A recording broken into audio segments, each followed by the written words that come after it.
It's not only an investment in Ukraine's future, but in the future of every country.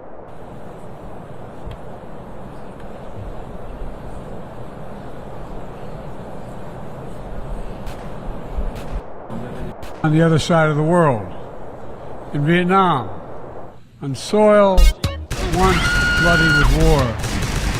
And I met a small group of veterans, Americans and Vietnamese, who witnessed, and I watched the exchange of personal artifacts from that war, identification cards and a diary. It was deeply moving to see the reaction of the Vietnamese and American soldiers. A culmination of 50 years of hard work on both sides to address the painful legacies of war and to choose to work together toward peace and a better future. Nothing about that journey was inevitable. For decades, it would have been unthinkable for an American president to stand in Hanoi alongside a Vietnamese leader and announce a mutual commitment to the highest level of country's partnership. But it's a powerful reminder that our history need not dictate our future. With concerted leadership, careful effort, adversaries can become partners. Overwhelming challenges can be resolved, and deep wounds can heal. So let us never forget that. When we choose to stand together and recognize the common hopes that bind all humanity, we hold our hands in that power to bend that arc of history. My fellow leaders, we gather once more in the inflection point of world history. With the eyes of the world upon all of you, all of us. As President of the United States, I understand the duty my country has to lead in this critical moment. To work with countries in every region, linking them in common cause. To join together with partners who share a common vision of the future of the world, where our children do not go hungry and everyone has access to quality health care, where workers are empowered and our environment is protected, where entrepreneurs and innovators everywhere can access opportunity everywhere, where conflicts are resolved peacefully and countries can chart their own course. The United States seeks a more secure, more prosperous, more equitable world for all people because we know our future is bound to yours. Let me repeat that again. We know our future is bound to yours. And no nation can meet the challenges of today alone. The generations that preceded us organized this body, the United Nations, and built international financial institutions and multilateral and regional bodies to help take on the challenges of their time. It wasn't always perfect. But working together, the world made some remarkable and undeniable progress that improved the lives of all people. We avoided the renewal of global conflict while lifting more than 1 billion people out of extreme poverty. We together expanded access to education for millions of children. We saved tens of millions of lives that would have otherwise been lost to preventable and treatable diseases like measles, malaria, tuberculosis. HIV/AIDS infections and deaths plummeted, in no small part because of PEPFAR's work in more than 55 countries, saving more than 25 million lives. It's a profound testament to what we can achieve when we act together, when we take on tough challenges, and an admonition for all of us to urgently accelerate our progress so that no one's left behind, because too many people are being left behind. The institutions we built together at the end of the Second World War are an enduring bedrock of our progress. And the United States is committed to sustaining them. And this year, we're proud to rejoin UNESCO. We also recognize that to meet the new challenges of our decades-old institutions and approaches, they must be updated to keep peace with the world. We have to bring in more leadership and capability that exists everywhere, especially from regions that had not always been fully included. We have to grapple with the challenges that are more connected and more complex. And we have to make sure we're delivering for people everywhere, not just somewhere, everywhere. Simply put, the 21st century results are badly needed. They're needed to move us along. That starts with the United Nations, starts right here in this room. In my address to this body last year, I announced the United States will support expanding the Security Council, increasing the number of permanent and non-permanent members. The United States has undertaken serious consultation with many member states and will continue to do our part to push more reform efforts forward, look for points of common ground, and make progress in the year ahead. We need to be able to break the gridlock that too often stymies progress and blocks consensus on the Council. We need more voices, more perspectives at the table.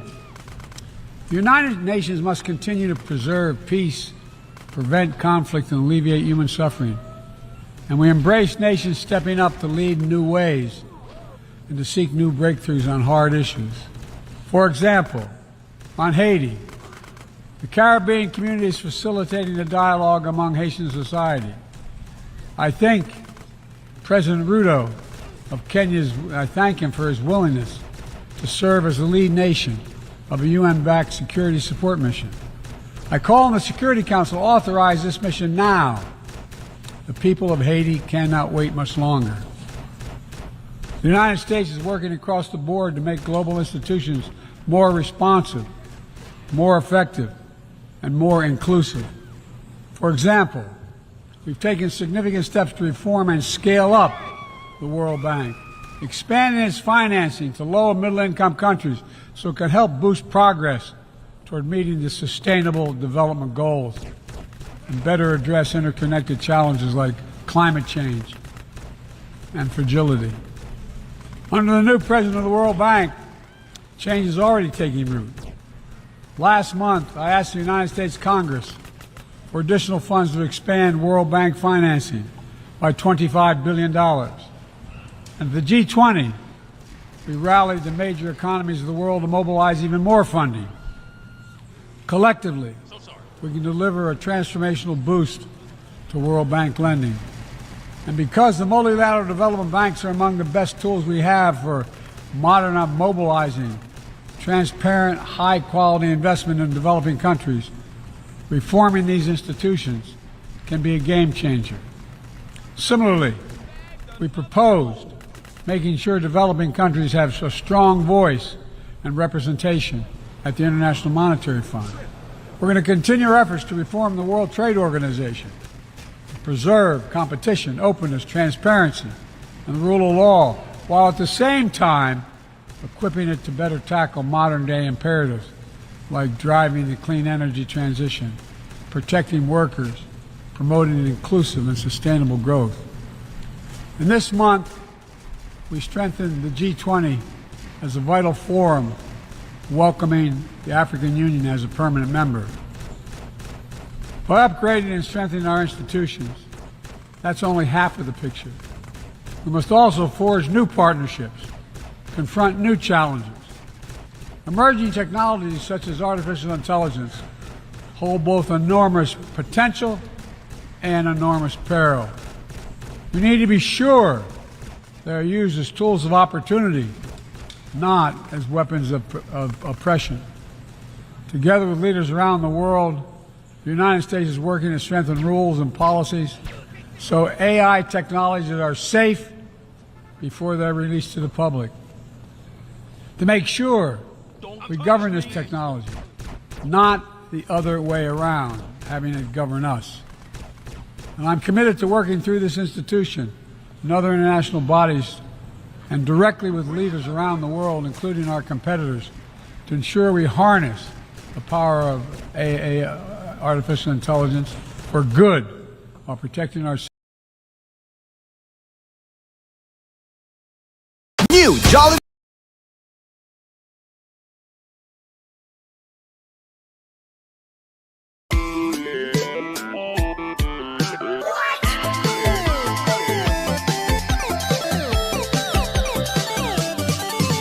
New Jollibee Pinoy Summer Specials. New Jollibee Pinoy Summer Specials.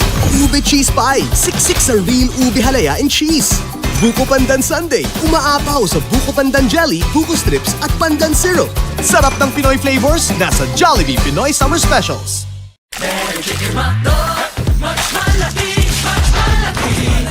Better chicken hotdog, much juicier, much crispier. So we love so much malaki. Better chicken hotdog.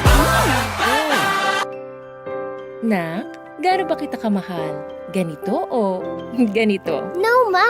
Ganito. Di tinitipid ang pagmamahal. Kasi, lagi mo pinipili paborito ko. Love ng kids ang taste ng Eden. May milk vitamins at calcium pa. Kaya di tinipid ang goodness. Ma, alam mo ba kung gaano kita ka-love? Eh di, ganito. Di tinitipid ang pagmamahal. Wanna get carried away? New Maggie Carry Noodles! Kakaibouncy noodles na di malapsa!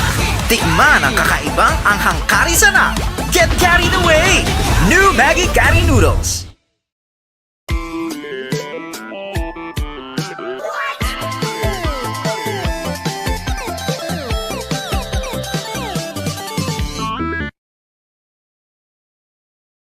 citizens from its most profound risk. It's going to take all of us. I've been working on this for a while, as many of you have. It's going to take all of us to get this right. In every region of the world, the United States is mobilizing strong alliances, versatile partnerships, common purpose, collective action to bring new approaches to our shared challenges. Here in the Western Hemisphere, we united 21 nations in support of the Los Angeles Declaration on Migration and Protection, launching a region-wide approach to a region-wide challenge to better uphold laws and protect the rights of migrants. In the Indo-Pacific, we've elevated our Quad partnership with India, Japan, and Australia to deliver concrete progress for the people of the region on everything from vaccines to maritime security.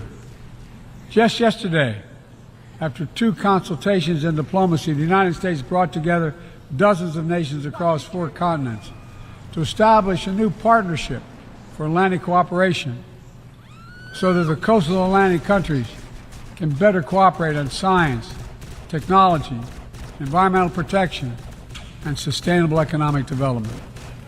We brought together nearly 100 countries in a global coalition to counter fentanyl and synthetic drugs to reduce the human cost of this affliction, and it is real.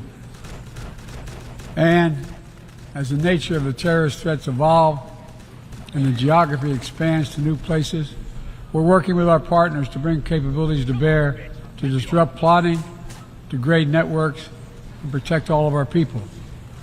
Additionally,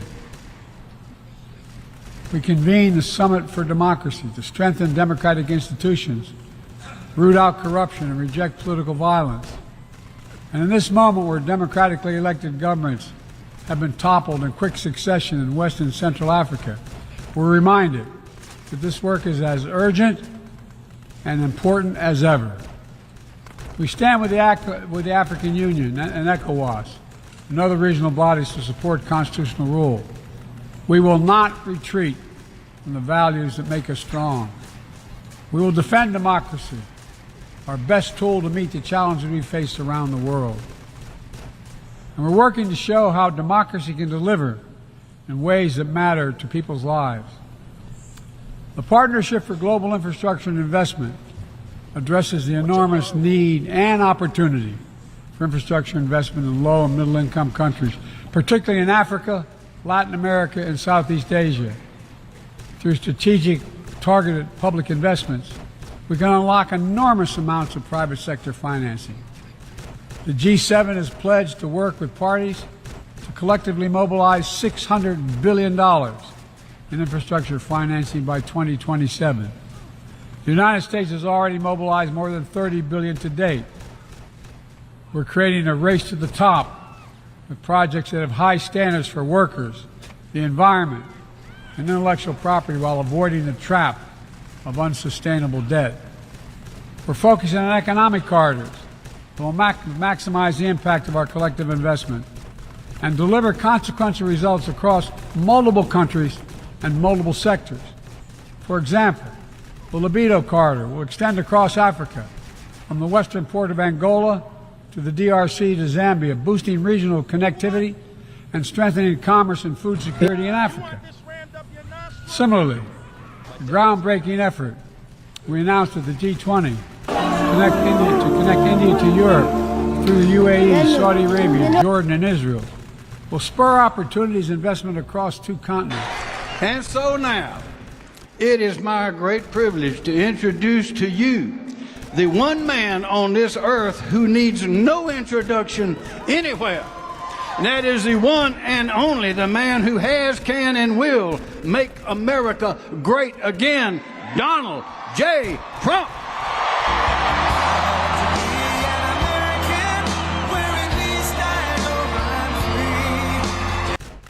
Space. I was going to say seat. There aren't too many seats here. We have a full house times maybe 3, because outside you have another couple of houses full of people. We love them, and we're providing audio for them outside. But I think you have a better location in all fairness. Hello, South Carolina. I'm thrilled to be back in this incredible, beautiful state with thousands of proud, hardworking, God-fearing American patriots. That's what you are, American patriots. You know, the last time I was in this arena was a time, very good time in a sense. The country wasn't doing well. By the way, compared to today, it was doing great. You know, we had a border problem, but that was like a peanut. We solved that problem pretty quickly. That was like a peanut problem. Remember, I came out, I said, the border, they're having problems. They've got rapists, they've got thugs, they've got this. And everybody said, what horrible things. We were right about that one, too. What we said was nothing by comparison to the fact, but what we have now is a total disaster. This is far, far worse. And you know, we solved that border problem. We solved that border problem, and in 2020, where we got millions more votes, by the way, just for those that are interested. But we solved that border problem, and I said, let's talk about the border. They said, sir, nobody cares about the border because you've solved the problem. I said, no, don't they want to listen? So I talked about the border. Nobody cared about the border because we solved the problem. But we were in here at the beginning of 2016 in the same arena, in January of 2016. Think of that. And so I guess it's a lucky arena, and we're going to see if it's lucky or not. We're going to see if it's lucky or not. Because they steal and they cheat and they do a lot of bad things, but we're going to win this. We're going to win it bigger than ever before. There's never been a more important time. Tomorrow you will cast one of the most important votes of your entire life. And honestly, we're not very worried about tomorrow. We want to aim toward a time called November 5th. That's what we need, November 5th. Got to beat crooked Joe Biden, if it's going to be him. I don't know if he's going to make it to the starting gate. I don't know about that, Henry. Is he going to make it to the starting? Henry would know. Has he been a great governor, by the way? He's been great. That was a big part of the equation. I said, I'm going to move her out, make him governor. I like that. And I did you a big favor. But we're going to have a gigantic victory here in South Carolina. We're going to show crooked Joe Biden and the radical left Democrats that we are coming like a freight train in November. Right?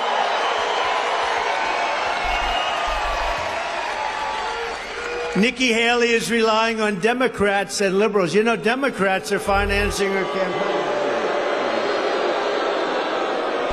Crazy. It's called the crazy world of politics. No, the Democrats are financing her campaign. One of her biggest supporters is a radical left Democrat who made some money with the internet. A very bad guy, actually, but he's a Democrat. And those are the ones putting up money because they damage us. The biggest supporters he's got right now are the Biden supporters, the Biden bundlers, the Biden cheaters. They're the ones that are doing it for Vicky. So if you don't want the ultra-left to meddle in this primary, and I think they're going to try and end it, who the hell wants Democrats voting in a Republican primary? What is that about? What is that about?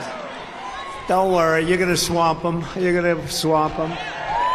It's important that we do. By the way, it is. It's important. We're going to do great tomorrow, but it's really important you get out and vote because we want to send a signal to the real hardline people, the people that are destroying our country, Joe Biden. We're going to send them a signal that we're coming. We're going to send them a big. So get out tomorrow. If you don't feel well, don't worry about it. Get up, get out. If your husband's not feeling good, darling, I'm just not. Just get him out of bed. Don't worry about it. He'll be okay. Get out and vote. Tomorrow we're going to win this state, and then we're going to tell crooked Joe Biden, you're fired. Get out of here. You're fired.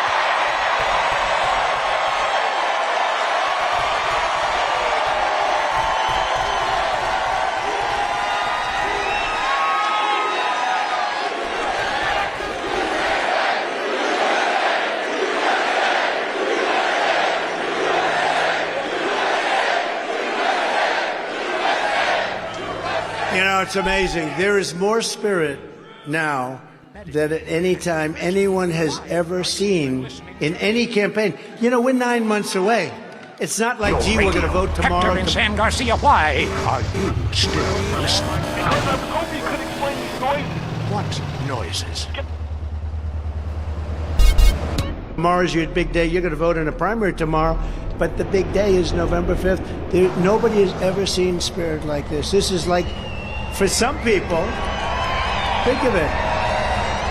Nobody would have a crowd like this anyway, even if it was the day before the election. But this is like the day before the election stuff. The saddest thing is we have 9 months to go, and the kind of stupidity and destruction that they have and can cause is just mind-boggling. So we have to just hope that this time flies, because we have to take over. They're going to destroy this country. We're going to end up in a world war. We'll end up in World War III. They'll destroy our country. We have to get out. We have to win. Under the Trump administration, you were better off. Your family was better off. Your neighbors were better off. Your communities were better off. And our country was.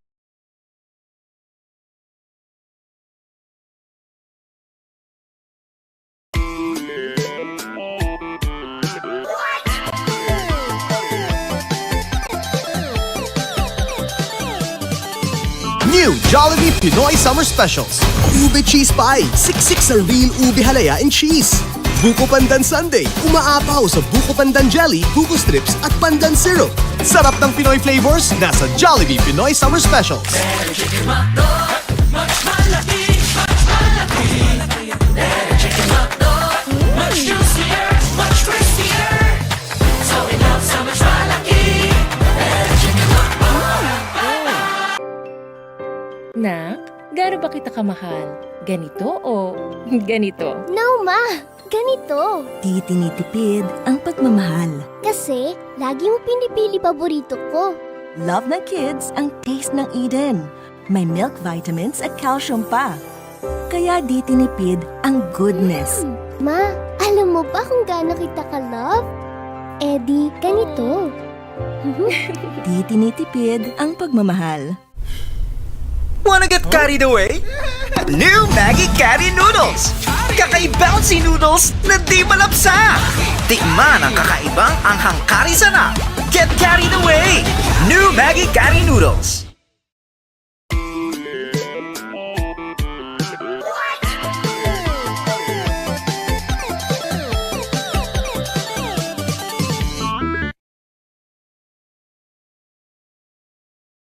Was far, far, far better off, that's for sure.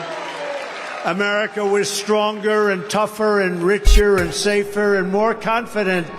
Think of it, we've lost our confidence as a country. How about that? You know, I've said that in a lot of speeches. We've lost our confidence. What a horrible thing to attribute to our country, that we've lost our confidence, and we will. We have no leadership. We're not respected any place in the world. But I'm more confident than ever that we will soon be sitting behind that beautiful Resolute desk in the Oval Office, and we'll bring it back quickly. Because together we built the greatest economy in the history of the world. It was the greatest economy in history. Nobody's ever seen anything like it. With the biggest tax cuts ever recorded, bigger than the Ronald Reagan, and we like Ronald Reagan, but we beat him out on the tax cuts. The biggest regulation cuts, the record energy production like never before, and rising wages for Americans of every race, religion, color, and creed. Never did so well. We never did so well. Under crooked Joe Biden, it's been 3 straight years of total economic warfare and welfare and stagnation on working American families. Think of it, they had essentially 39% increase in inflation, 39. So think of this, no matter how well you did, you didn't do that well. That means you fell behind the 8 ball, because the inflation that he caused, primarily because of his stupid energy policies, windmills all over the place. Let's put up windmills all over. Let's do, windmills, it's the most expensive energy anywhere in the world. You can't do more expensive than wind, aside from the fact that they kill the birds, they kill everything around them. It's the Green New Scam. It's part of the Green New Scam. But they had, think of it, a 3-year inflation rate essentially at about 39, if you include everything. They like to say, well, we're not including food, minor things like rent, food, energy.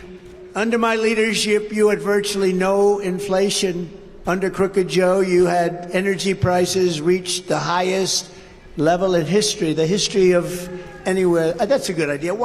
We'll be here for a while. Let's just enjoy it. Sit down wherever you can. Whoever has a seat, sit down. I'm very honored. Don't worry, you'll be standing up soon. You'll be standing. Speaking of standing up, behind me, I just see them. These are incredible women. I don't know about the husbands. I don't know what's on with the husbands, because so this is, I think it's about the 115th time, and they come from a place that's not too far away. You do like North Carolina, right? They come from North Carolina, so it's, they travel to Texas, California. Oh, there they are. There's some more over here. There's our husband. Finally, I see our husband. But these women are unbelievable. They love our country. And at least for this one, they didn't have to travel very far. So that's very nice. And then over here, we have Front Row Joes. I think it's 125. I don't know what they do. I know they're rich, but I don't know what they do. But we love all of you. You're great American patriots. Thank you.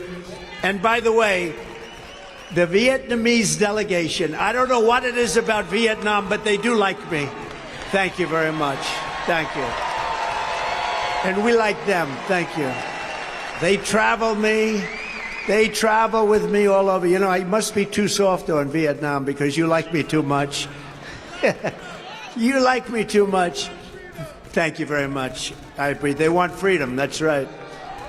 Under Biden, gas prices have reached $5, $6, and even $7 a gallon. In some places in California, they've gone up to $8 and $9.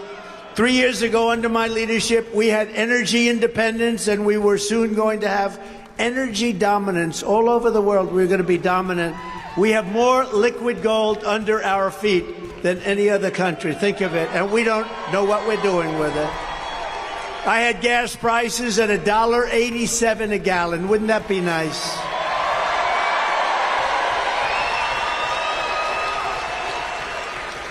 Thanks to Bidenomics, the 3-year mortgage rate has hit a 22-year high, with the average mortgage payment at a brutal $3,380. $22 a month. They've never had numbers like that. When I was president, the average monthly mortgage rate was nearly 50% less. In fact, we had numbers at 2%. We had a period of time at 2%, and it never veered much from that. You were saving $19,000 a year on your mortgage. And while Crooked Joe likes to brag about the stock market is up just a small percentage after you deduct and adjust for inflation, which is setting records. What we're doing with inflation. And by the way, after the election, and we can't say this because much bigger problems, our country will be destroyed if we don't win this election. But if perchance they won, you will see numbers on energy, the likes of which you've never seen before. They are doing, they're pumping it as much as they can under the Trump. They're saying, keep it going, let them keep going. If this election ended as a failed election or a rigged election, and I say the only way it can end where they win is a rigged election, because what they did in 2020 is disgraceful. And look what happened. Look what happened to our country. You have wars that never would have taken place. Russia would have never attacked Ukraine. Israel would have never been attacked. You wouldn't have had inflation. It was all caused by the energy.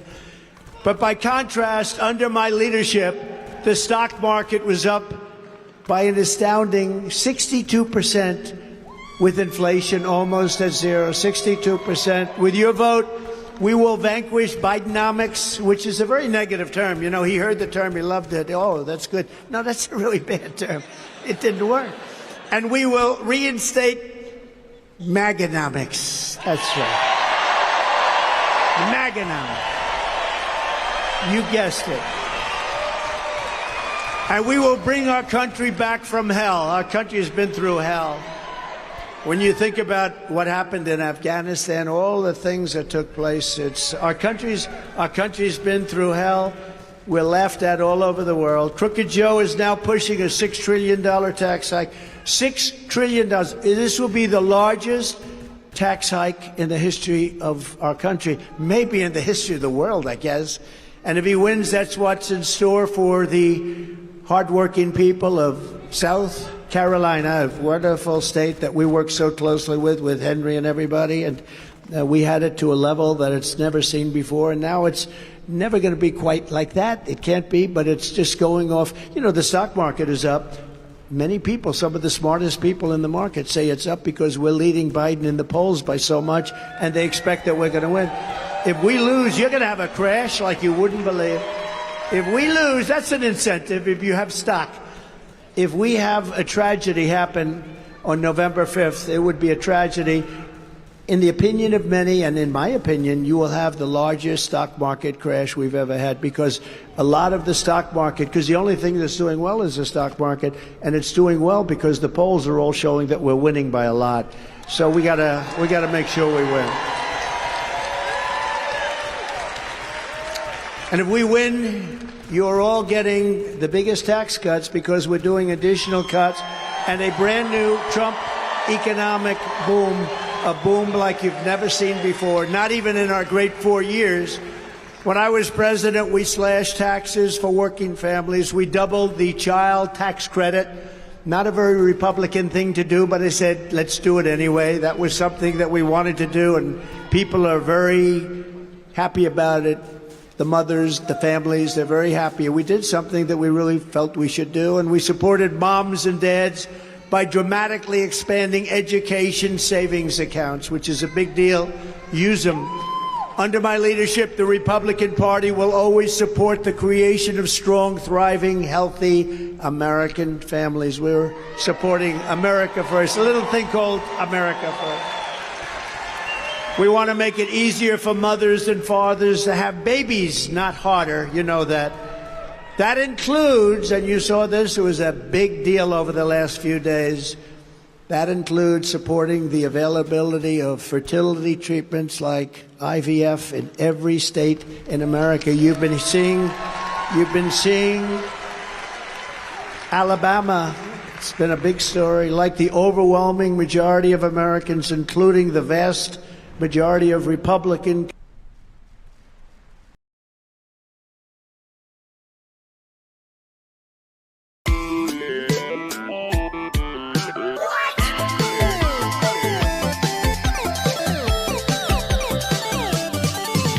New Jollibee Pinoy Summer Specials.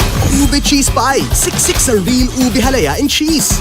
Buko Pandan Sundae, umaapaw sa Buko Pandan Jelly, Buko Strips at Pandan Syrup. Sarap ng Pinoy flavors, nasa Jollibee Pinoy Summer Specials.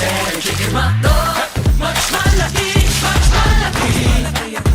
Chicken hotdog, much juicier, much crispier. So we love so much malaki. Chicken hotdog. Nak, gaano ba kita kamahal? Ganito o ganito? No, Ma! Ganito. Di tinitipid ang pagmamahal. Kasi, lagi mo pinipili paborito ko. Love ng kids ang taste ng Eden. May milk vitamins at calcium pa. Kaya di tinipid ang goodness. Ma, alam mo ba kung gaano kita ka-love? Eh di, ganito. Di tinitipid ang pagmamahal. Wanna get carried away? New Maggie Carry Noodles! Kakaibouncy noodles na di malapsa!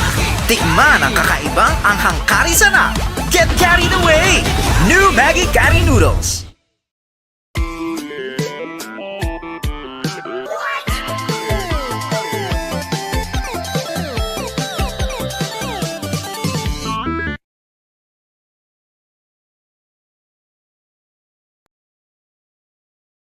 Conservatives, Christians, and pro-life Americans, I strongly support the availability of IVF for couples who are trying to have a precious little beautiful baby. I support it. And today I'm calling on the Alabama legislature to act quickly to find an immediate solution to preserve the availability of IVF in Alabama, and I'm sure they're going to do that. The Republican Party should always be on the side of the miracle of life and the side of mothers and fathers and beautiful little babies. Have to be on that side. IVF is an important part of that, and our great Republican Party will always be with you. We're always going to be with you in your quest to find that ultimate joy in life. You know, the ultimate joy in life is a beautiful, healthy, wonderful baby. So we are with you, and I wanted you to know that. And a lot of Republicans call me. I put that message out on a thing called Truth Social. Has anybody been tuning in lately? It's hot. Truth Social's hot. But we put it out a little while ago, and a lot of people called up, a lot of politicians called up. Thank you, sir. Thank you. And that's the way we feel. So we're going to be with you all the way, and you're going to see things. We want to help. I mean, it's a very big subject, frankly, very complicated and very big, but we're with you all the way, and I think there are a lot of happy people in this room. Most of you know exactly what I'm talking about, but thank you very much. Most of you know exactly what I'm talking about. Crooked Joe Biden is not the only massive tax hiker in this race. You also have a person, oh, she's so bad. She said, I will never run against our president. He has been a great president. He is one of the greatest presidents ever. I will never run, I promise you, I will never, ever run. 3 years later, how about that? 3 years later, she goes, ladies and gentlemen, I've decided to run now. What happened? Do you ever see the clips? We have about 12 clips. I will never run against our president. He is one of the greatest presidents ever. Little bit later, no, don't use the name Bird Brain. That's not. No. Please, madam. Please, madam, don't use the name Bird Brain. No, we got to win this. We have to win big. We have to show, again, supported by the Democrats. Supported and funded by the Democrats. Republicans aren't supporting her. They don't like her, and they don't like her policy. She's essentially a Democrat. I think she should probably switch parties. Probably she should switch parties. But you have a Nikki Haley who tried to double your gas tax here in South Carolina. Remember, she said, that's not true. But then we put up clips. No, she tried very hard, and she also supports a 23% national sales tax, which basically equals election death. You know what that is, right? You can't get elected when this stuff comes out. And you think they treat me bad, and they do. They're horrible people. These people are sick. They're sick. I've been indicted more than Alphonse Capone, the great guy. It's true. I got indicted. My parents are looking down. They're saying, I never thought this could happen to my son. He's been indicted. I didn't know what the hell the word, and it all took place instantly. If I fly over a blue state, the next day I get a federal grand jury notice, please report. And they indicted me on bullshit. It's all bullshit.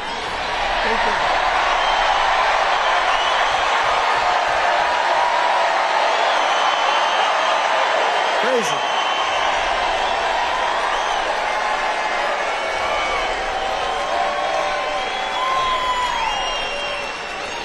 But remember, if any other person were in this position, they'd be treated the same way as they're treating me. I don't think that's harshly. I think they truly hate me more than anybody that's ever lived, you know. It's all because we won an election, 2016, that we weren't expected to win. Now, I expected to win it. All of you expected. We'd go to rallies with a 50,000, 52,000, 68,000, 101,000. We had our rally. And they'd go to rally and they'd have like in the case of Biden, he'd have 8 circles, beautiful little circles. And they'd have to use the media to stand them because they had no people. And then you hear, oh, they won just by a... The GTA San Andreas CJ said Baliuag Procession so tired funk. GTA San Andreas Gan 1 Tanko, Kylian Vapor. Lionel Messi, Cristiano Ronaldo, Vladimir Putin, Donald Trump, Xi Jinping China, Andrés Manuel López Obrador, Kobe Bryant, Alexei Navalny, Diego Maradona, Adolf Hitler Kitty, GTA San Andreas 2, Big Gang, Ariana Grande. Yeah, look, great talking to you. Claudio, Serafino. I've gotten in the box. How about that fight between Gonzalez and Jack? Well, there's one thing. XXXT Temptation. Goes home a loser.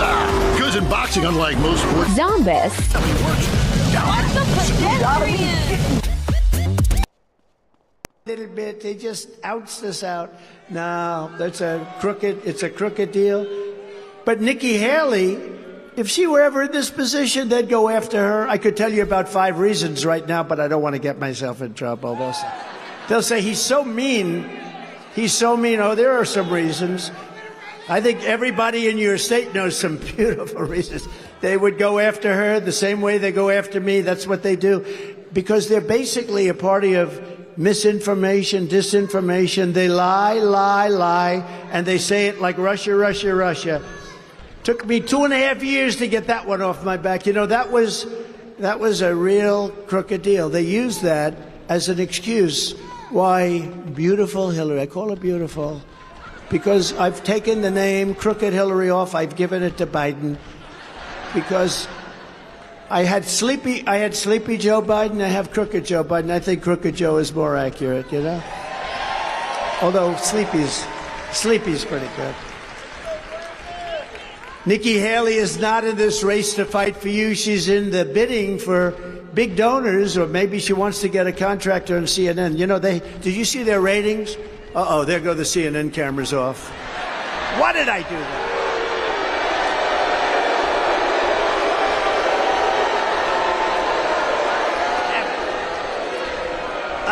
I shouldn't have done that. The light just went off. They knew what was coming, right, Tim? They knew what was coming. No, they have the worst ratings they've ever had. The thing is dying. You know why? Because they're not truthful. They're not truthful. They're really not. By the way, did Tim Scott make a great speech? Yes, Senator. I don't know if he likes it when I say this, but it's so meant as such a compliment because he's such a fine man. He ran, and he ran okay. He was okay.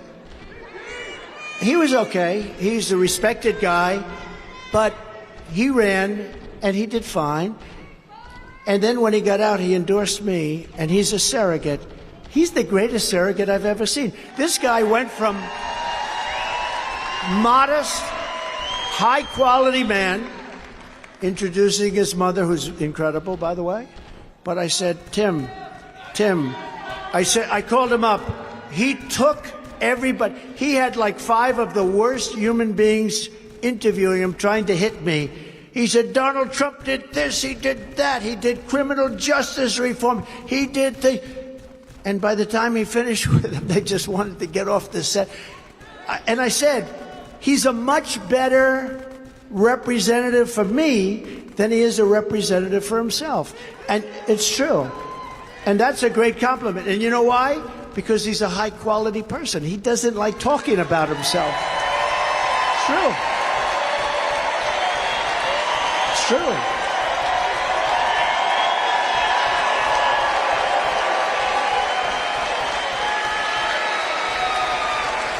I love that. No, I came into arena 3 weeks ago, big arena. You know, we won in Iowa in a record. You know, Nikki, this guy, Nikki, she loses to Biden in virtually every poll. She has one poll that's so old now the paper is turning, and nobody ever heard of the poll.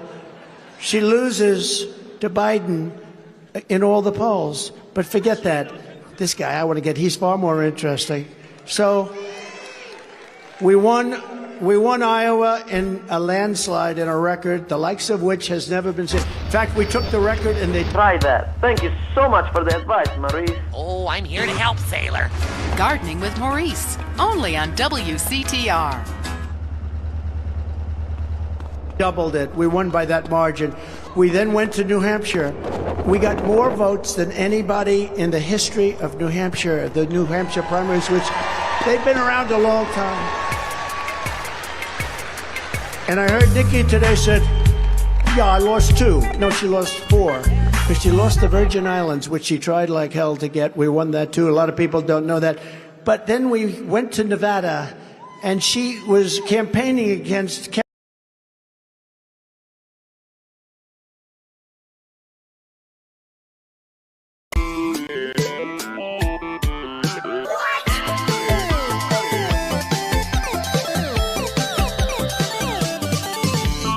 New Jollibee Pinoy Summer Specials. Ube Cheese Pie. Siksik sa real ube halaya and cheese. Buko Pandan Sundae. Umaapaw sa Buko Pandan Jelly, Buko Strips at Pandan Syrup. Sarap ng Pinoy flavors nasa Jollibee Pinoy Summer Specials. Chicken hotdog, much malaki, much malaki. Chicken hotdog, much juicier, much crispier. So we got so much malaki. Chicken hotdog. Nak, gaano ba kita kamahal? Ganito o ganito? No, Ma! Ganito. Di tinitipid ang pagmamahal. Kasi, lagi mo pinipili paborito ko. Love ng kids ang taste ng Eden. May milk vitamins at calcium pa. Kaya di tinipid ang goodness. Ma, alam mo ba kung gaano kita ka-love? Eh di, ganito. Di tinitipid ang pagmamahal. Wanna get carried away? New Maggie Caddy Noodles! Kakaibouncy noodles na di malapsa! Tikman ang kakaibang anghang kari sana! Get carried away! New Maggie Caddy Noodles!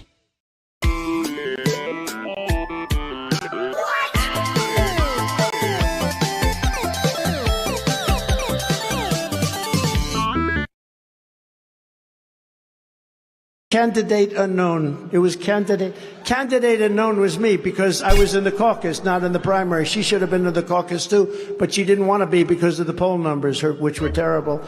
I got 99.6% of the vote. 99.6. And then in the primary, the candidate unknown, which probably I think people thought I was the candidate unknown, beat her by 60%. Beat her. But she said she only lost 2, and she's going to have a very bad day tomorrow because she's not a nice person. She's not a nice person. But we were in Iowa and then in New Hampshire, and I saw we had a big arena like this, and I heard the people going crazy, and I heard some guy screaming, Donald Trump, Donald Trump. I said, who's that? They said, it's Tim Scott. I said, that guy's unbelievable. So anyway, well, we love Tim Scott, and you're lucky to have him in your state. Right, Henry? Thank you, Tim. It was a great honor. Actually, it was a great honor that was one of the few endorsements I wanted to get, and we did get it, and it's a great honor to have it, Tim. We appreciate it. And he did a good job today also, by the way, because I heard that one too. So, Nikki's gone, and we're not going to spend a lot of time on it, but I guess I have an obligation. I mean, we have an election tomorrow. Front row Joes, I have to at least mention for a couple of seconds, right? Then we're going to get on to more important things like how to make America great again, okay? But Nikki has actually gone very far left. She's very rude. Do you notice that? I don't like to say that, but she's very rude. But because of her Democrat donors, she's working for Democrat donors, and all she's trying to do is inflict pain on us so they can win in November. We're not going to let that happen. We're not going to let it happen. And she's not really attacking me. She's really attacking the Republican Party, and that's not a good thing to do. So a vote for Nikki Haley tomorrow is a vote for Joe Biden this November. That's all you're doing is you're voting for crooked Joe Biden. A vote for Trump is a vote to fire crooked Joe and put America first and make America great again. That's what it is. And the reason they're fighting so hard for Nikki is that the radical left Democrats want Nikki Haley because they know she's easy to beat, and all the polls are showing that. She's the easiest one to beat. She's much easier than Tim would have been. She's much easier than many of our good Republican candidates would have been. She wants to gut Medicare and Social Security. You know, she wants to raise the retirement age of Social Security, and she can deny it all she wants, but she wants to raise it by 10 years. And she gave land away to China, and in the recent amnesty bill, Nikki sided with Joe Biden and the open borders maniacs, while I sided with the American people. I like that much better. And as I told you before, or at least indicated, I gave her the job at the United Nations 90% for one reason, because I wanted that man, Henry McMaster, and maybe more importantly, his wife, Peggy, to be the governor and first lady of the great state of South Carolina. And they have been unbelievable. They have been unbelievable.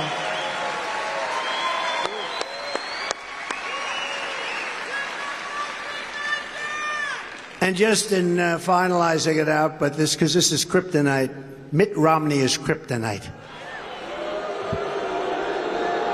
You know, a certain senator, a very, very good senator, I won't mention names, but I backed him and he took a tremendous lead.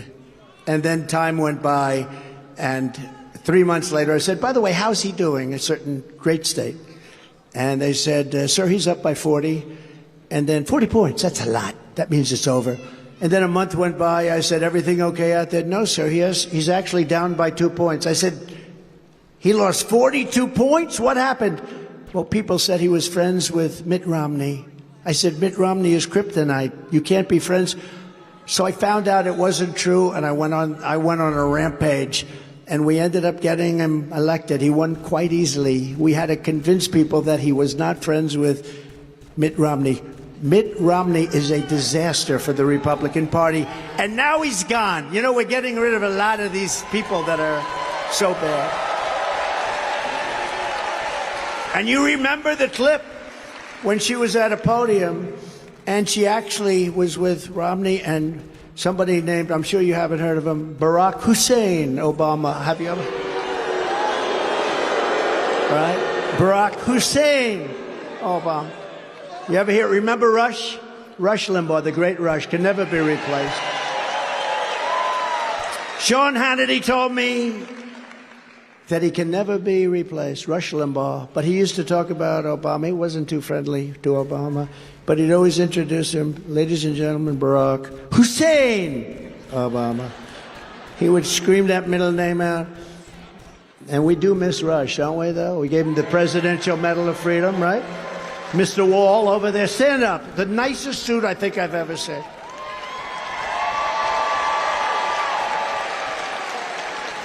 Remember, I built 571 miles of wall, and we were going to, that's far more than I said.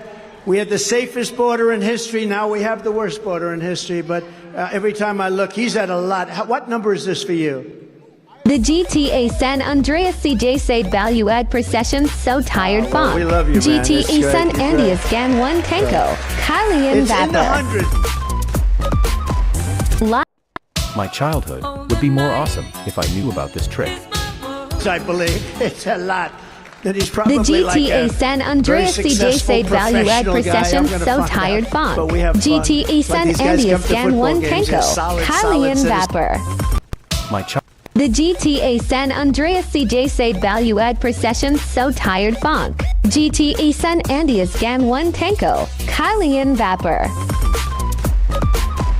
Lionel Messi, Cristiano Ronaldo, Vladimir Putin, Donald Trump, Xi Jinping China, Andrés Manuel López Obrador, Kobe Bryant. Alexei Navalny, Diego Maradona, Adolf Hitler Kitty. GTA San Andreas 2, Big Gang, Ariana Grande. Yeah, look, great talking to you. Claudio, Serafino. I've gotten in the box. How about that fight between Gonzalez and Jax? Well, there's one thing. XXXT Temptation. Goes home a loser. Because in boxing, unlike most sports. Zombis. What the pedestrian? The GTA San And then they come out in, gear and names all over the football. I say, what's going on? But in his case, he's not rooting for a team of football players. He's rooting for America, right? Right? So if you want a president who puts America first and defeat Nikki Haley, you got to go out and vote. Got to send the signal tomorrow. Got to get up. Got to vote. Fire Crooked Joe and elect your favorite president, Donald J. Trump. That's me. Thank you. Thank you, everybody. Thank you very much. This is a hell of a nice arena. This is big. Upon taking office, I will end Joe Biden's war on American energy, cancel his ban on exporting American natural gas, and we will quite simply drill, baby, drill. We're going to drill. I will revoke China's most favored nation's trade status, and we will impose stiff penalties on China and other trade abusers. They are a tremendous trade abuser. I got along with them very well, but a tremendous abuser. Remember this, no other president did anything, nothing to China. They would walk away with $509 billion a year. It was just a terrible. I took in hundreds of billions of dollars in taxes and tariffs from China. The GTA San Andreas CJ Said Baliuag Procession So Tired Funk. GTA San Andias Gan 1 Tenko. Kylian Vapor. Lionel Messi, Cristiano Ronaldo, Vladimir Putin, Donald Trump, Xi Jinping China, Andrés Manuel López Obrador, Kobe Bryant. Alexei Navalny, Diego Maradona, Adolf Hitler Kitty. GTA San Andreas 2, Big Gang, Ariana Grande. Yeah, look, great talking to you. Claudio, Serafino. I've gotten in the box. How about that fight between Gonzalez and Jax? Well, there's one thing. XXXT Temptation. Goes home a loser. Because in boxing, unlike most sports. Zombis. What the pedestrian? We will once again live by the maxim of the Trump administration, buy American and hire American. And to protect South Carolina workers, I will pass the Trump Reciprocal Trade Act.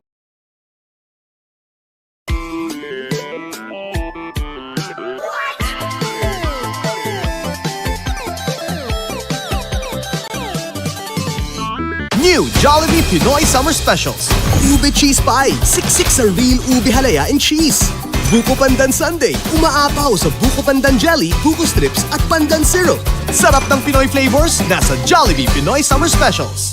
Better chicken hotdog, much malaki, much malaki. Better chicken hotdog, much juicier, much crispier. So we love so much malaki. Better chicken hotdog. Nak, gaano ba kita kamahal? Ganito o ganito? No, Ma! Ganito. Di tinitipid ang pagmamahal. Kasi, lagi mo pinipili paborito ko. Love ng kids ang taste ng Eden. May milk vitamins at calcium pa. Kaya di tinipid ang goodness. Ma, alam mo ba kung gaano kita ka-love? Eh di, ganito. Di tinitipid ang pagmamahal.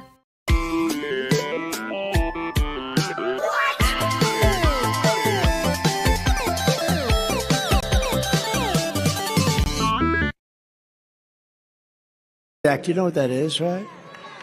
If China or any other country makes us pay a tariff of, let's say, 100 or 200 or even 300%, and they do that, we will make them pay a reciprocal, identical tariff of 100 or 200 or 300% right back.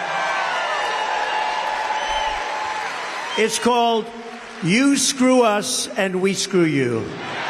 Very simple. As tariffs on foreign countries go up, taxes on American workers and families will come down very substantially. You know, last night I was making a speech in a very nice area. I was going, and we were in Tennessee, and a man came up to me. He owned a big metal company, collects metal and manufactures metal. And he had tears in his eyes, strong guy. You could see he's lifted plenty of steel. But he came up to me and he said, "Sir, I just want to thank you. You saved my life. You saved my company. My company was ready to die in 2016, and then you put up those tariffs on China steel. They were dumping steel all over the place. I was dying. All the steel companies were dying." Wow. She must be in the steel business. But he said what you did was so incredible. And I saw him in the audience when I was speaking. That was before. And I said, "Would you want to come up here?" He said, "Yeah." And he got up and he was in tears. He said, "What you did with the tariffs, I put a 25 and a 50% tariff on steel coming in, and it totally saved his company, saved the industry, and a lot of other things. A lot of very good things happened because they want to put you out of business, and then they want to have a monopoly on steel and lots of other things. It's no wonder Joe Biden and his thugs are so desperate to stop us. They know that we are the only ones who can stop them, and they know that. That's why they are weaponizing law enforcement for high-level election interference. That's what they're doing right now. It's all, look at Fani, F-A-N-I. It should be pronounced Fanny. Fanny. Fani. Fani. They say she gets very upset if you call her Fanny. F-A-N-I.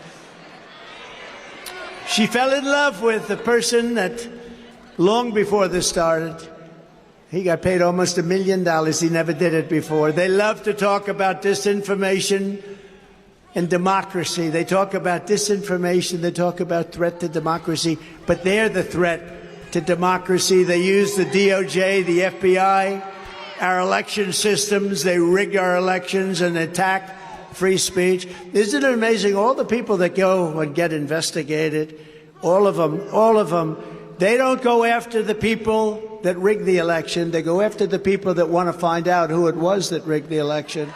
It should be the opposite way, and we're not going to put up with it. Joe Biden and the fascists that control him are really the true threat to democracy. Those are the threat to democracy. All of this persecution is only happening because I am running for president and leading very substantially in the polls. Now, if I wasn't running, again, cases coming out of nowhere, all run by DOJ, the White House, even a DA case, local DA case, they put the DOJ top people into the local DA's office in Manhattan on a case that's absolutely, in fact, every critic and every legal scholar said it's not a case. There's no case here. But they put DOJ people in there, It's weaponization. And, at least I have a voice. I can speak about it.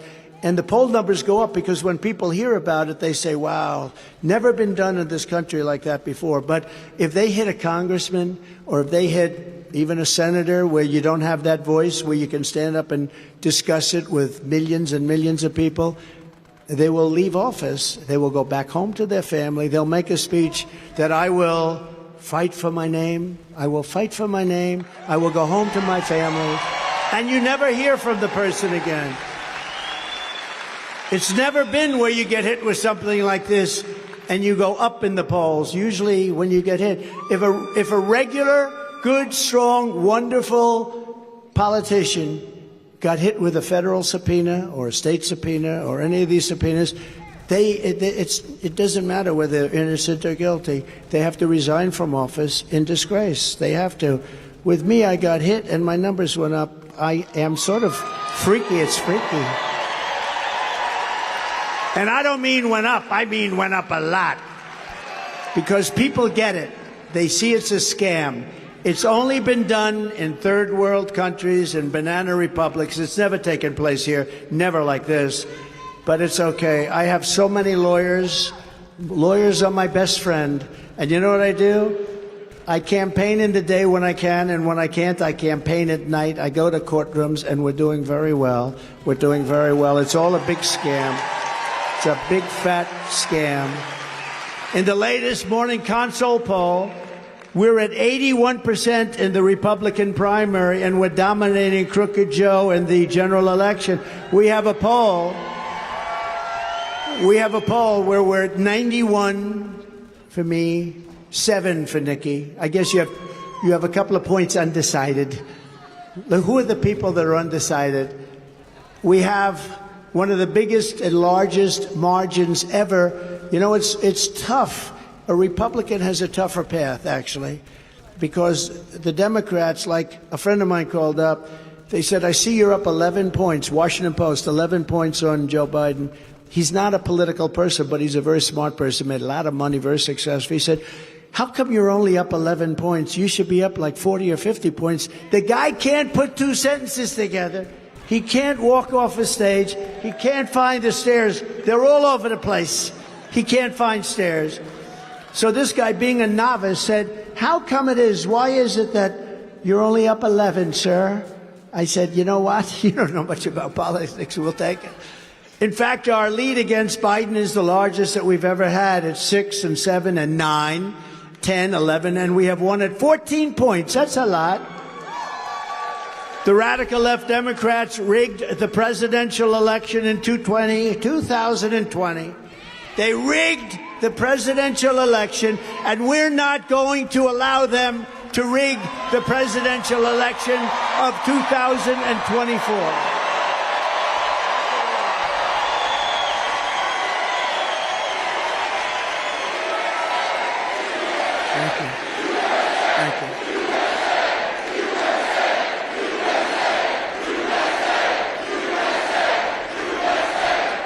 Every time the radical left Democrats, Marxists, communists, and fascists indict me, I consider it actually a great badge of honor. That's a little different thinking up there, isn't it? But it is what it is. I'm being indicted for you. That's what's happened. Never forget, our enemies want to take away my freedom because I will never let them take away your freedom. I will never let it happen.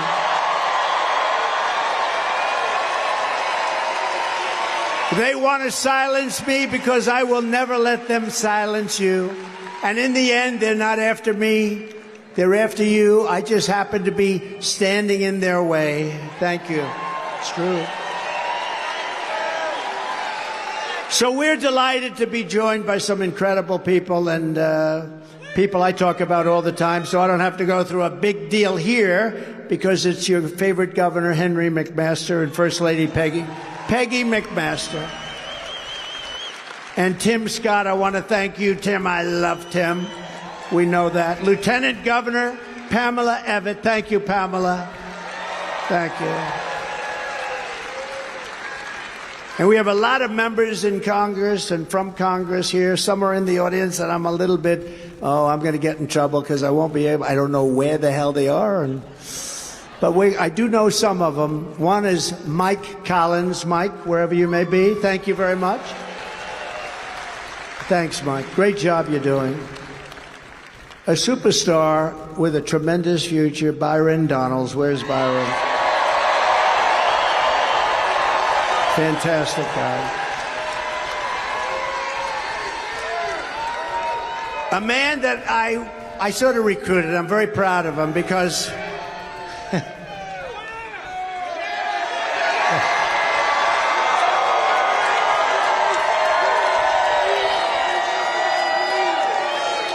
thank you. They like that guy. Thank you very much. Thank you. You ever see crowds like this? Is this the greatest? A man that I sort of recruited, a particular congressman voted to impeach me. They're all just about gone now, just about over. They're gone. Whatever happened to Liz Cheney? Where is she?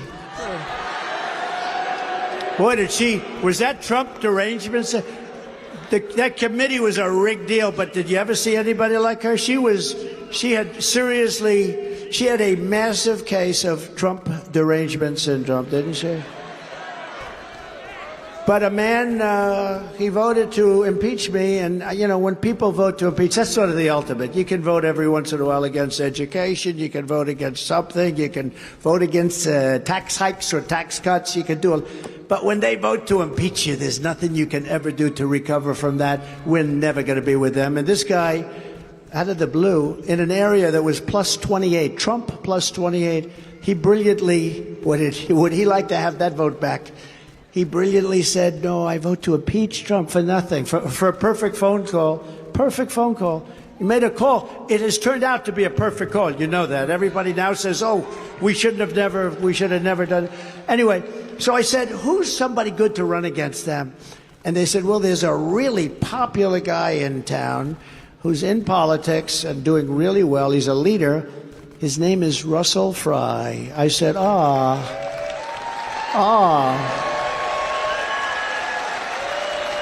And I called him up, and I said, I heard you're doing well. Yes, sir, I am. How would you like to run for Congress? I gave him about a 1 minute. How long did that interview last? About 20 seconds on the phone. I said, well, I hear you're great. Why don't you run? And then he had to go and prove his stuff, right? And he really proved himself, and I just appreciate it. Russell, you've been incredible, doing a great job. He wiped that guy out. He actually, at the time, won by the biggest margin in the history of Congress. There's never been somebody that lost so big, because usually if somebody's going to lose that big, a sitting congressperson, they usually drop out before the election. He didn't drop out, only to be surpassed by Liz Cheney. She lost by the biggest. Liz Cheney lost by the biggest margin. So you only had that title for about 11 months, right? You've done a great job. Thank you very much. A woman who is extremely shy, but a woman who stands up, and I will tell you, she's a fighter. I know about that. She's a fighter. And when you get her on your side, you're both lucky and smart. And she really has. She's been a real good fighter for us, and she's somebody who's done a very good job, and I'm very honored that she's here, and she's been to a couple of our rallies. And she does. When she sets her sight on something, she's tough. And that's what we want. Nancy Mace. Thank you, Nancy. Thank you. Thank you, Nancy.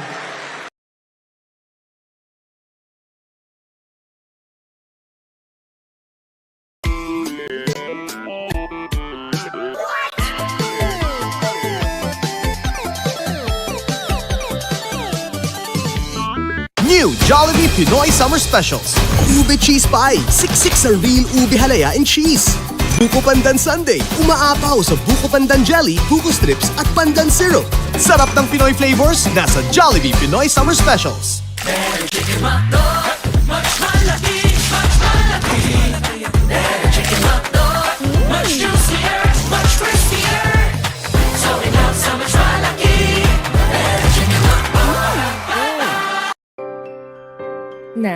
Gaano ba kita kamahal? Ganito o ganito? No, Ma!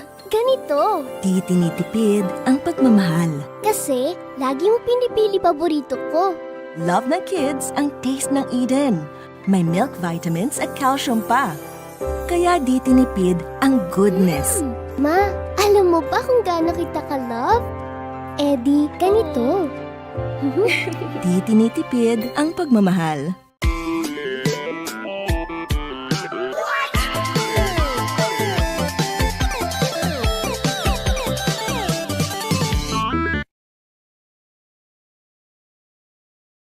This is part of our effort to build a more sustainable, integrated Middle East.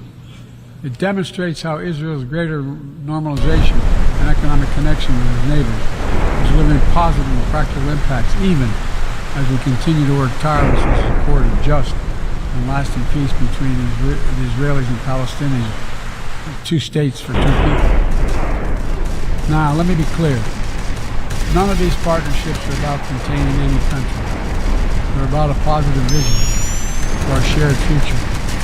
When it comes to China, I want to be clear and consistent. We seek to responsibly manage the competition between our countries so it does not tip into conflict.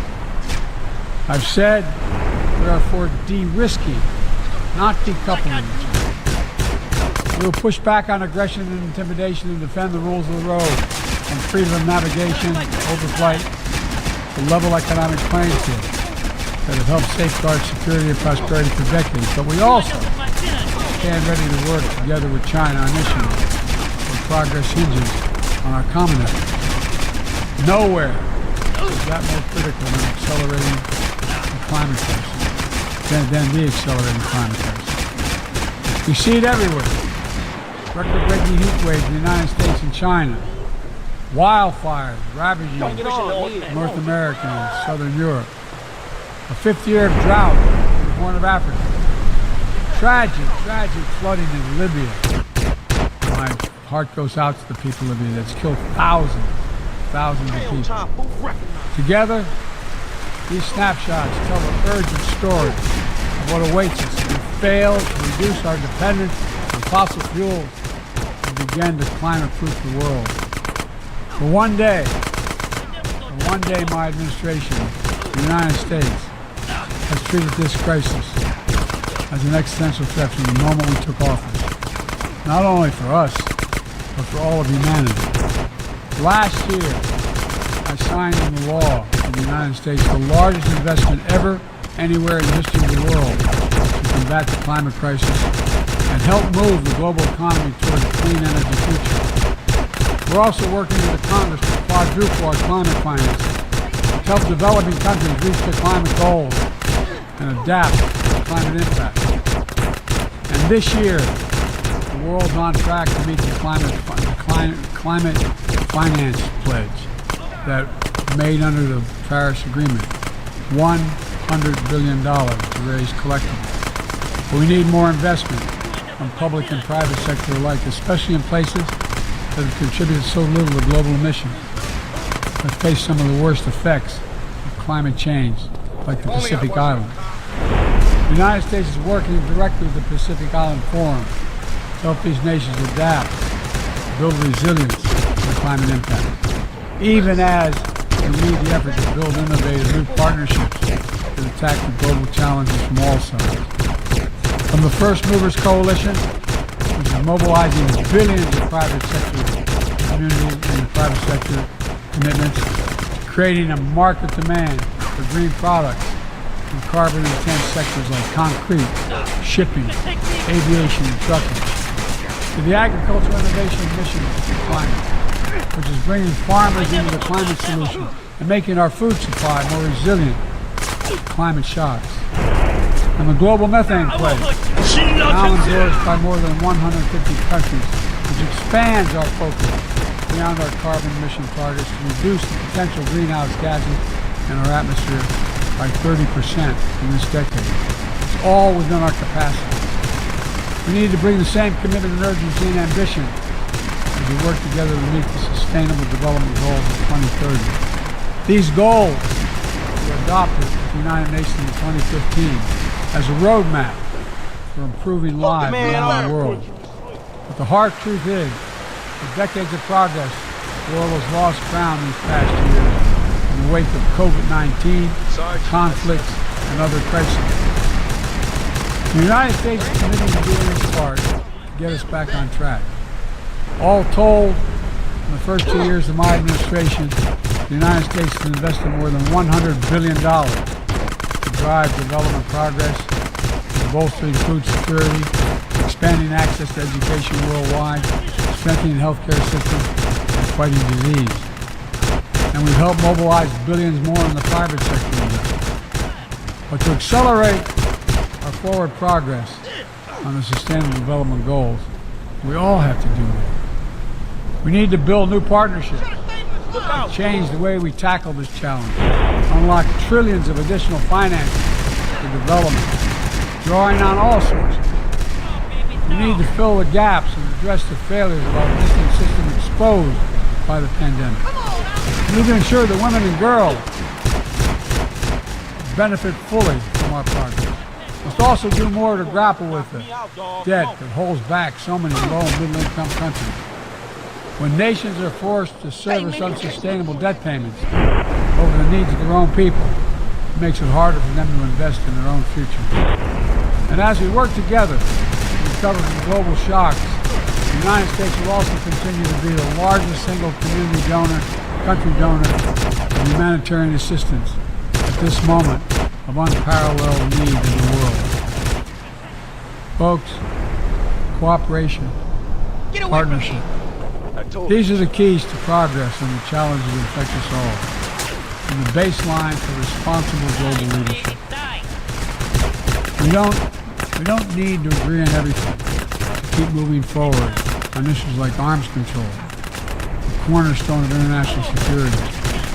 After more than 50 years of progress under the Non-Proliferation Treaty, Russia is shredding long-standing arms control agreements, including announcing the suspension of the New START and withdrawing from the Conventional Forces of Europe Treaty. I view it as irresponsible and makes the entire world less safe. The United States can continue to pursue good faith efforts to reduce the threat of weapons of mass destruction and lead by example, no matter what else is happening in the world. This year, we safely destroyed at least the last chemical munitions in the U.S. stockpile, fulfilling our commitment toward a world free.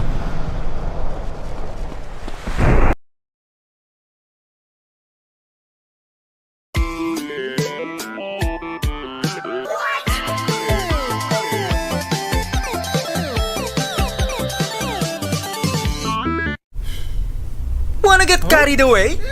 New Maggie Carry Noodles! Kakaibouncy noodles na di malapsa! Tikman ang kakaibang anghang kari sana! Get carried away! New Maggie Carry Noodles! New Jollibee Pinoy Summer Specials. Ube Cheese Pie, siksik sa real ube halaya and cheese. Buko Pandan Sundae, umaapaw sa Buko Pandan Jelly, Buko Strips at Pandan Syrup. Sarap ng Pinoy flavors, nasa Jollibee Pinoy Summer Specials. Chicken hotdog, much malaki, much malaki.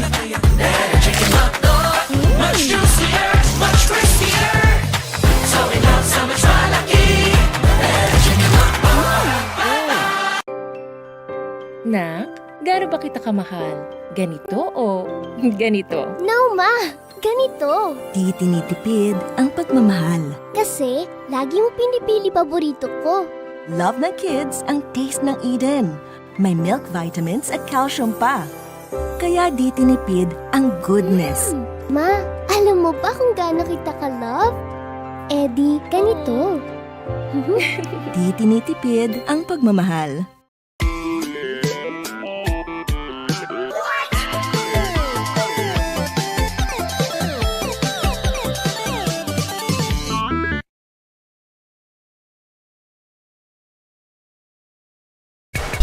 Chemical weapon. And we condemn the DPRK's continued violation of UN Security Council resolution. But we are committed to diplomacy to bring about the denuclearization of the Korean Peninsula.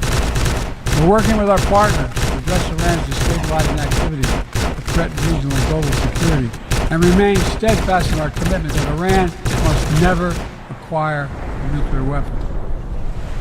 Now, even as we evolve our institutions and drive creative new partnerships, let me be clear. Certain principles of our international system are sacrosanct. Sovereignty, territorial integrity, human rights. These are the core tenets of the UN Charter, the pillars of peaceful relations among nations, without which we cannot achieve any of our goals. That has not changed, and that must not change. Yet, for the second year in a row, this gathering, dedicated to peaceful resolution of conflicts, is darkened by the shadow of war. An illegal war of conquest brought without provocation by Russia against its neighbor Ukraine. Like every nation in the world, the United States wants this war to end. No nation wants this war to end more than Ukraine. And we strongly support Ukraine in its efforts to bring about a diplomatic resolution that delivers just and lasting peace. But Russia alone bears responsibility for this war. Russia alone has the power to end this war immediately. And it's Russia alone that stands in the way of peace, because the Russia's price for peace is Ukraine's capitulation, Ukraine's territory, and Ukraine's children. Russia believes that the world will grow weary and allow it to brutalize Ukraine without consequence. But I ask you this: if we abandon the core principles of the United States to appease an aggressor, can any member state in this body feel confident that they are protected? If you allow Ukraine to be carved up, is the independence of any nation secure? I'd respectfully suggest the answer is no. We have to stand up to this naked aggression today and deter other would-be aggressors tomorrow. That's why the United States, together with our allies and partners around the world, will continue to stand with the brave people of Ukraine as they defend their sovereignty and territorial integrity and their freedom.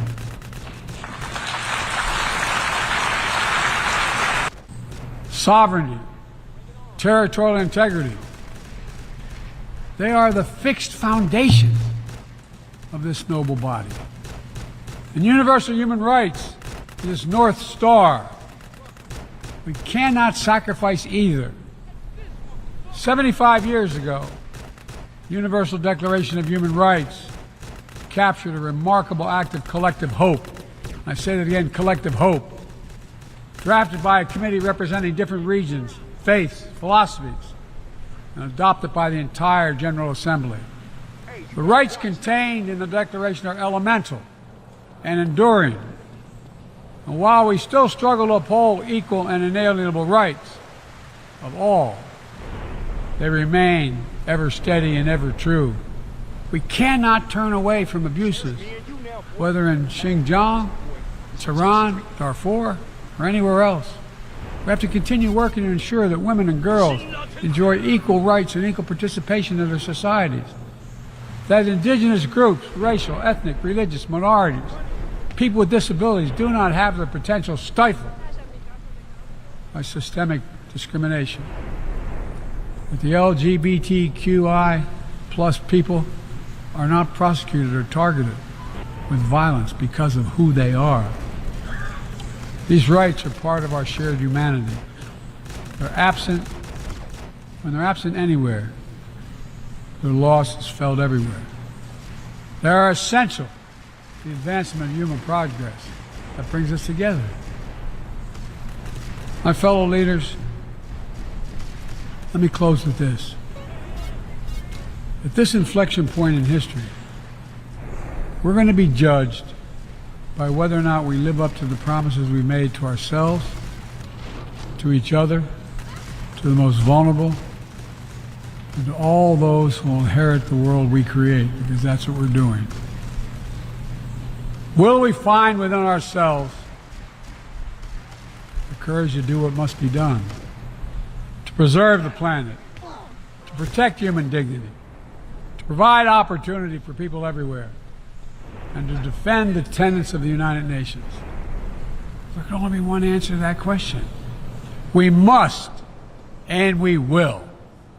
The road ahead is long and difficult, but if we persevere, and prevail, if we keep the faith in ourselves and show what's possible, let's do this work together. Let's deliver progress for everyone. Let's bend the arc of history for the good of the world. Because it's in our power to do it. Thank you for listening. You're kind.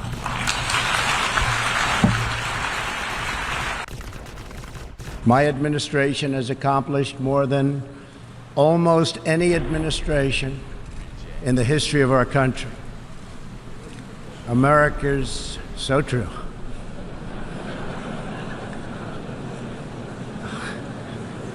Didn't expect that reaction, but that's okay.